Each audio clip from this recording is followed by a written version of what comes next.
नमस्कार, पेन वाजपेयी अपने YouTube channel मैं पेन वाजपेयी पे आपका बहुत बहुत स्वागत करता हूं।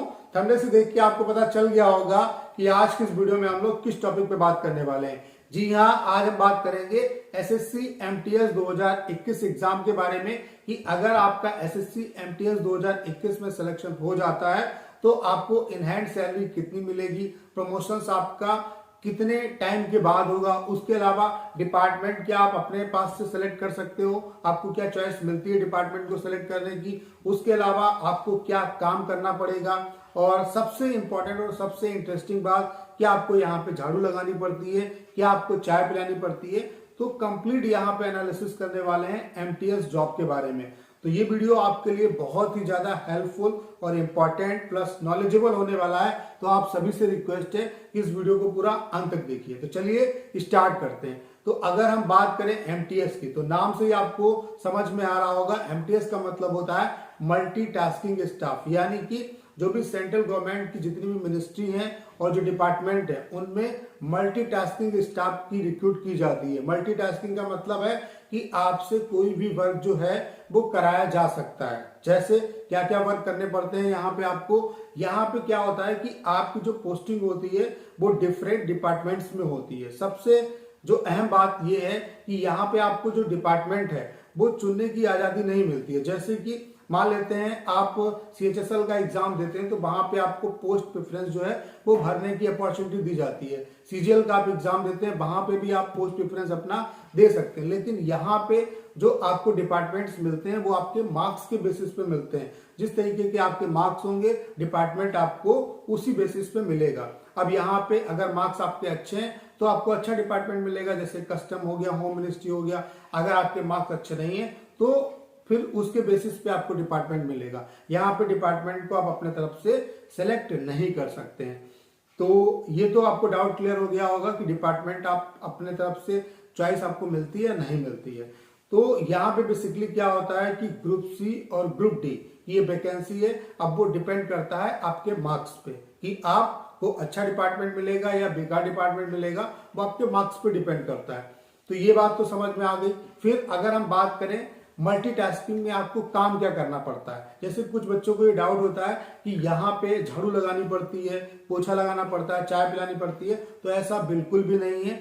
जो ये सब काम होते हैं इसके लिए ऑलरेडी जो वहां पे कर्मचारी हैं वो होते हैं नियुक्त। आपका जो मेनली काम होता है, जैसे जिस डिपार्टमेंट में आपका सिलेक्शन होगा वहां पे क्या है कि जो भी फाइल्स हैं उनको आपको कलेक्ट करना रहेगा। उसके अलावा फोटोकॉपी कराने के लिए आपको बोला जा सकता है, फाइल्स को इधर उधर रखने के लिए भी बोला जा सकता है। उसके अलावा अगर आपको टाइपिंग आती है तो आपसे टाइपिंग का भी वर्क कराया जा सकता है। उसके बाद आपको कोई भी कोरियर इधर से उधर ले जाना है वो काम आपका होगा। फैक्स इधर से उधर करना है वो भी काम आपका होगा। या कहीं बाहर कोई डॉक्यूमेंट अगर जैसे इस डिपार्टमेंट से दूसरे डिपार्टमेंट में भेजना है तो वो भी काम आपको करना पड़ेगा। कहने का मतलब ये है कि आपसे जैसे जो आप मान लेते हैं कि आप किसी ऐसे डिपार्टमेंट में हैं, जैसे मान लेते हैं आप कस्टम में हैं, तो कस्टम में आपके ऊपर आपके जो टैक्स असिस्टेंट है, जो इनकम टैक्स इंस्पेक्टर है, वो तो काम करेंगे। लेकिन जैसे उनके ऑफिस में जो फाइल्स है इधर से उधर भेजना, वो सारा काम आपको करना पड़ेगा। तो यहाँ पे झाड़ू पोछा या चाय जो है वो पिलानी नहीं पड़ती है। ये बिल्कुल और 100% आपके दिमाग में गलत फहमी डाली गई है कि यहाँ पे आपको चाय पिलानी पड़ती है, झाड़ू लगाना पड़ता है, पोछा लगाना पड़ता है। ऐसा बिल्कुल भी नहीं है। हाँ, ये है कि आप इस पोस्ट के लिए रिक्रूट होते हैं लेकिन ये काम आपसे कराया नहीं जाता है। इसके लिए हर एक डिपार्टमेंट में कर्मचारी होते हैं जो ये सब काम करते हैं। आपको ये सब काम नहीं करना पड़ता है। और उसके अलावा जॉब जो है वो बहुत ही रिलैक्स्ड है, आपको इतना ज्यादा काम नहीं पड़ता है। आप इस जॉब को करते हुए आराम से अपनी जो आगे की प्रिपरेशन है उसको कर सकते हैं। सीजीएल की प्रिपरेशन कर सकते हैं। अगर यूपीएससी आपका टारगेट है तो यूपीएससी आप दे सकते हैं। तो यहाँ पे आपको इस क्वेश्चन का आंसर मिल गया होगा कि काम क्या क्या करना पड़ता है। उसके अलावा अगर हम बात करें सैलरी की तो 22,000 से 25,000 तक बनती है आपकी। जेड सिटी में अगर आप हैं तो 22,000 आपको मिलेगा, और अगर आप एक्स सिटी में जॉब करते हैं तो आपको 25,000 या 25,500 रुपए सैलरी इन हैंड मिलती है। और उसके अलावा अगर हम प्रमोशंस की बात करें तो प्रमोशन जो है वो इतनी जल्दी तो नहीं होता है।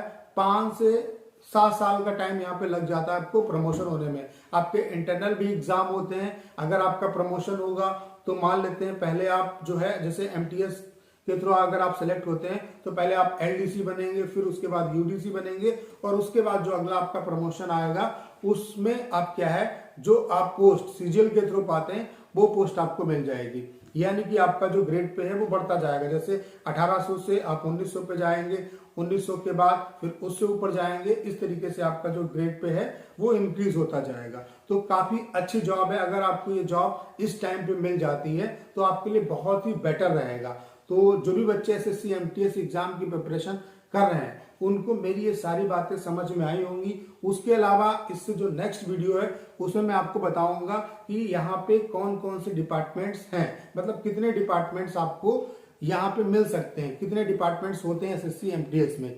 उसके अलावा उससे नेक्स्ट वीडियो में आपको बताऊंगा कि अगर आप एसएससी एमटीएस एग्जाम की प्रिपरेशन कर रहे हैं तो आपको कितने मार्क्स लाने पड़ेंगे अगर आपको एग्जाम को क्वालिफाई करना है। उसके अलावा मार्क्स आप कैसे गेन करेंगे, कौन कौन सी बुक्स पढ़ना है आपको, क्या पढ़ना है क्या नहीं पढ़ना है, तो कंप्लीट मैं आपको गाइड करने वाला हूं। और उसके अलावा जो सबसे जरूरी बात यह है कि यहाँ पे एसएससी एमटीएस 2021 की जो बच्चे प्रिपरेशन कर रहे हैं उनको कंप्लीट मैथ्स में इस चैनल पे पढ़ाने वाला हूं।